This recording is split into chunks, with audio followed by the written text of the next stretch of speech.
میں نے قرآن مجید کی جس آیت کریمہ کی تلاوت کا شرف حاصل کیا ہے، رب کائنات ارشاد فرما رہا ہے فقرؤ ما تیسر من القرآن، پڑھو قرآن میں سے جو میسر ہو، جو آسان ہو۔ اس آیت کریمہ میں لفظ ماں کے ذریعے اللہ تبارک و تعالیٰ نے نماز کے اندر پورے 30 پاروں میں سے کہیں سے بھی آیات پڑھنے کی عام اجازت میں رحمت فرمایا، اور اس کے علاوہ عام حکم ہے کہ قرآن پڑھو، مسلمانوں کو قرآن پڑھنا ہی چاہیے۔ کیوں؟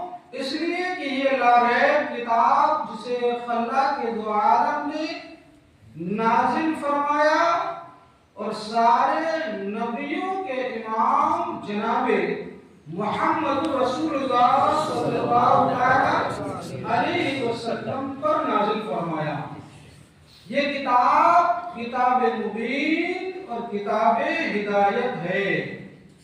اسے جس نے جتنا پڑھا وہ اتنا ہی دنیا و آخرت میں اعلیٰ و عرفہ مقام حاصل کر لیا۔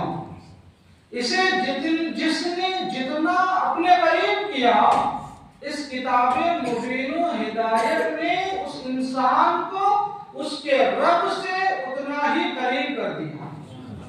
اس قرآن مجید کو جس نے جتنا زیادہ پڑھا، اس قرآن مبین و ہدایت نے اسے قرار قلب و سینہ اتنا ہی زیادہ عطا فرمایا۔ سبحان اللہ۔ کیونکہ قرآن مجید خود کہہ رہا ہے کہ دلوں کا چین، دلوں کا سکون، بے قرار قلب کا قرار قرآن اور اللہ تبارک و تعالیٰ کے ذکر میں ہے۔ قرآن مجید یہ دنیا کی تمام کتابوں میں اعلیٰ و عرفہ اور لا ریب کتاب ہے۔ ابھی آپ کو بڑی خوشی ہو رہی ہوگی، اراکین مدرسہ، بچے کے ورثہ یعنی گھر والے، ان کے احباب اور ہمارے احباب، یہ حفاظ کی مقدس ٹیم اور گاؤں کے تمام معاونین، محبین اور سارے لوگوں کو، آپ جس کے پیچھے سرگردہ ہیں، محنت کر رہے ہیں، رات و دن اس کے پیچھے لگے ہوئے ہیں، اپنا مال لٹا رہے ہیں، اپنی محبتیں نچھاور کر رہے ہیں، اپنا پیار ان پر لٹا رہے ہیں، انہیں گلے سے لگا رہے ہیں، انہیں آپ نے اپنی زمین دی، اپنا مکان دیا، اپنا مال خرچ کیا، اور جس مقصد کے لیے کیا، آج وہ مقصد نتیجے کی شکل میں آپ کے سامنے چمکتا دمکتا دکھائی دے رہا ہے۔ ہمارے خوشیوں کے یقیناً آپ کی آنکھیں نم ہوں گی، اور بزرگان دین، مفکرین نے کہا ہے کہ انسان کو اپنی جسمانی اور نسبی اولاد کی کامیابی سے زیادہ خوشی اپنی روحانی اولاد یعنی اپنے شاگردوں کی کامیابی پر ہوا کرتی ہے۔ اس لیے کہ آپ کے لیے، اراکین ادارہ کے لیے، اس ادارے کی ساتھ محبت کرنے والوں کے لیے، معاونین کے لیے، محبین کے لیے، اساتذہ کے لیے، ان سب کے لیے یہ صبح قیامت تک کے لیے صدقہ جاریہ ہے۔ سبحان اللہ۔ ابھی میں نے پچھلی کچھ جمعرات پچھلے میں صدقہ جاریہ پر قرآن مقدس کی درس قرآن میں ایک گفتگو کی ہے۔ اس پہ حضرت امام اعظم ابو حنیفہ اور امام ابو یوسف رحمۃ اللہ تعالی علیہ کے درس حدیث حاصل کرنے کا یوٹیوب پر اپلوڈ ہے، آپ یقیناً اسے سماعت کریں، آپ کی آنکھیں نم ہو جائے گی۔ کسی نے بھی اگر 1 روپیہ ان طلباء پر محبت اور رضائے مولا کی خاطر خرچ کیا ہے، تو اس کا یہ 1 روپیہ صبح قیامت تک نسلاً بعد نسل چلتا رہے گا۔ وہ بندہ مر کر قبر میں لیٹا ہوگا، لیکن صدقہ جاریہ کی روشنی میں اس 1 روپے کے کا ثواب اسے ملتا رہے گا. آپ یہ جو ان پر خرچ کر رہے ہیں، آپ ان کے پیچھے بھاگ رہے ہیں، محنتیں کر رہے ہیں، اپنی راتیں لٹا رہے ہیں، اپنے پیسے لٹا رہے ہیں، یہ آپ کے رائے گا اور ضائع جانے والا نہیں ہے. یہی آپ کا وہ سرمایہ ہے جو قبر سے لے کر حشر تک کام آنے والا ہے. حضور نبی کریم عزیزم مولانا ابوالکلام جو آپ کے مدرسے میں پڑھتے ہیں، یہ درجہ عالمیت کی تیسری جماعت کا طالب علم ہے. آپ نے اس کی گفتگو کا انداز سنا. اس کے علاوہ جو دوسرے طلباء ہیں وہ بھی اپنی جگہ پر اپنا ہنر رکھتے ہیں. یہ حفاظ کرام یہ اپنی جگہ اپنا ہنر رکھتے ہیں. سنیے ذرا حفظ قرآن. میں نے قرآن مقدس کی اس آیت کریمہ کو اس لیے پڑھا ہے کہ اس میں حافظ قرآن، طالب علم حفظ قرآن اور عام عوام سب کے سب شامل ہو جائیں. حدیث پاک میں ہے یہ حدیث پاک آپ سنیں اور اپنے ذہن میں گرہ باندھ لیں. صبح جو یہ ہمارے مدرسے میں چھوٹے چھوٹے بچے آتے ہیں، یہ قرآن پڑھتے ہیں، یہ ہمیں عذاب الہی سے بچا رہے ہوتے ہیں. یہ ہمیں عذاب الہی اور قہر الہی سے بچانے کے ضامن ہیں. اور ان طلباء کے پیچھے سر کھپانے والے یہ حفاظ کی ٹیم، یہ ہمیں قہر الہی اور جلال الہی سے بچانے والی خوبصورت ٹیم اور جماعت ہے. یہ طلباء جو اپنے سینے میں قرآن مجید کو لگاتے ہیں، روتے ہوئے دھوتے ہوئے ناک پوچھتے ہوئے اور بلکتے ہوئے ٹھوکریں کھاتے ہوئے آؤ کرتے ہوئے آتے ہیں، انہیں ہم دیکھتے ہیں ظاہر کہ یہ کیسا بچہ روتا دھوتا آ رہا ہے. یہ روتے دھوتے آنے والے بچے ہمیں قہر الہی سے رونے دھونے سے بچانے کے لیے آ رہے ہیں. سبحان اللہ. حدیث پاک سنیے. سنن دارمی ہے. سنن دارمی کے اندر ایک روایت ہے، حضور نبی کریم صلی اللہ علیہ وسلم ارشاد فرماتے ہیں، اللہ تبارک و تعالی اہل زمین پر یعنی زمین والوں کو عذاب دینے کا ارادہ فرماتا ہے. اللہ تعالی زمین والوں کو عذاب دینے کا ارادہ فرماتا ہے. جب اللہ تبارک و تعالی ارادہ فرماتا ہے تو پھر رب تبارک و تعالی زمین پر مسلمان کے بچوں کو قرآن پڑھتا ہوا سنتا ہے تو پھر اس کے عذاب کو روک لیتا ہے. سبحان اللہ. ان بچوں کو زمین پر قرآن پڑھتا ہوا سنتا ہے تو اللہ عذاب نازل کرنے کا ارادہ تبدیل فرما لیتا. معلوم کیا ہوا؟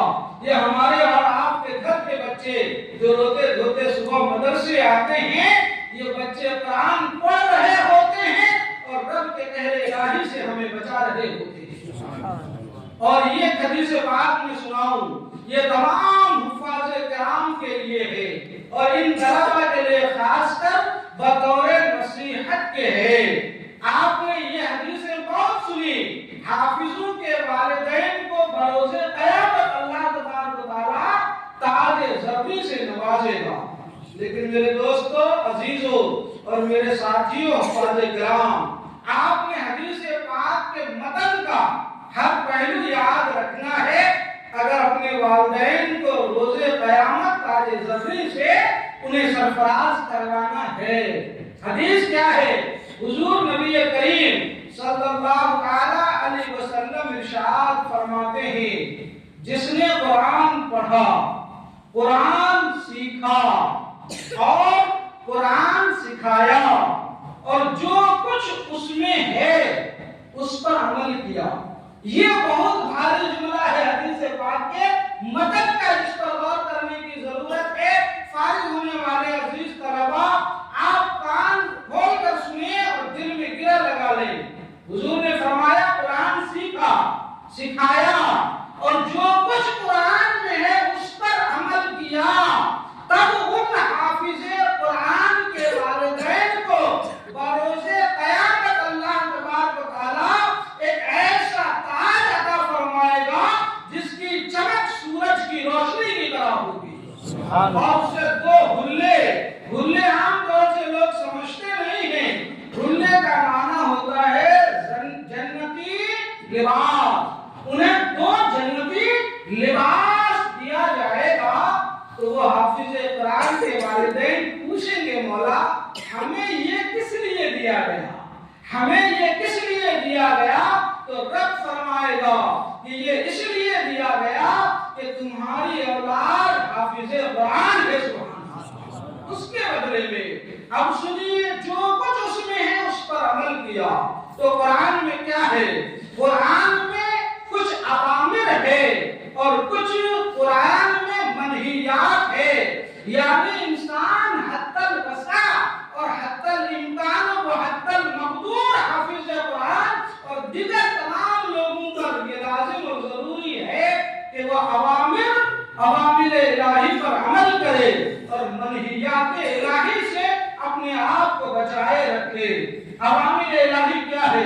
رمضان کے مہینے آئے تو روزہ رکھو، اوامر الہی میں سے ہے نماز قائم کرو، اوامر الہی میں سے ہے باجماعت نماز پڑھو، اوامر الہی میں سے ہے اگر صاحب نصاب اور مال صاحب مال ہو تو زکات ادا کرو، اوامر الہی میں سے ہے اپنے والدین کے ساتھ حسن سلوک کرو، اوامر الہی میں سے ہے کہ امر بالمعروف اور نہی عن المنکر کی تبلیغ کیا کرو، اوامر الہی میں سے ہے کہ اللہ نے جن چیزوں کو حلال کیا اسے استعمال کرو، منہیات میں سے یہ ہے جھوٹ نہ بولو، ربا یعنی سود نہ کھاؤ، جوئے نہ کھیلا کرو، کسی کا دل نہ دکھایا کرو، منہیات میں سے یہ ہے کہ جان بوجھ کر نمازیں نہ چھوڑا کرو، ترک جماعت نہ کیا کرو، جان بوجھ کر روزے نہ چھوڑا کرو، جان بوجھ کر زکات دینے میں کوتاہی نہ کرو،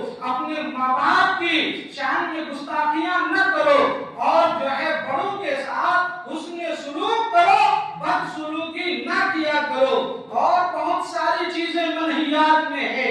جب بندہ حتی الامکان قرآن کے ان احکام و فرامین پر عمل کرتا ہے تو اب اس حافظ قرآن کے ماں باپ کو بروز قیامت تاج اور دو جنتی لباس عطا کیا جاتا ہے۔ سبحان اللہ، سبحان اللہ۔ لہذا قرآن کو پڑھیں، اور ساتھ میں ایک بات یہ بھی ہے کہ کسی بھی چیز کو سمجھنے کے لیے اس کا ترجمہ اور اس کا مقصد نزول سمجھنا لازم اور ضروری ہے۔ صرف حفظ قرآن کر لینے سے آپ کا مقصد جو ہے طلب علم پورا نہیں ہوا، ابھی آپ منزل نہیں پہنچے، آپ نے تو صرف قرآن کو یاد کیا ہے، آپ نے آگے چل کر قرآن کو سمجھنا بھی ہے۔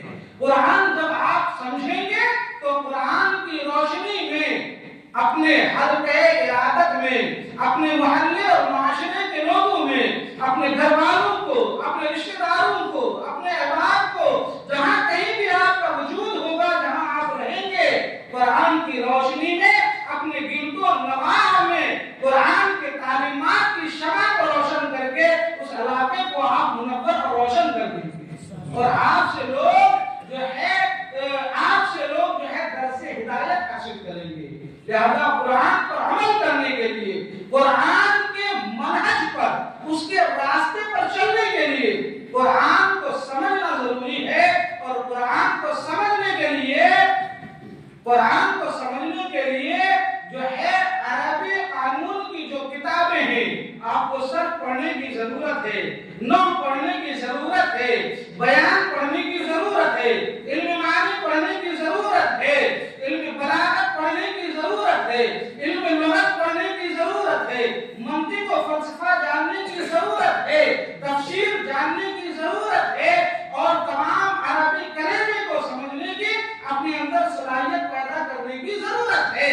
تب جا کر کے آپ جو ہے اور ان ساری چیزوں کو پڑھنے کے لیے حفظ قرآن کے بعد آپ کو درجہ عالمیت میں جو ہے داخلہ لے کر اور بھی آگے اپنا تعلیمی سلسلہ جاری رکھنے کی ضرورت ہے۔ جب آپ ایسا کریں گے پھر آپ کو کامیابی کی منزل ملتی ہوئی نظر آتی ہے۔ ایک بار درود پاک پڑھیے، اللہم صلی علی سیدنا مولانا محمد بارک وسلم، صلاۃ و سلام علیک یا رسول اللہ، صلاۃ و سلام علیک یا حبیب اللہ صلی اللہ تعالی علیہ وسلم۔ ہم نے اپنا خون پسینے کی شکل میں آپ کے پیچھے محنت کر کے بہایا ہے،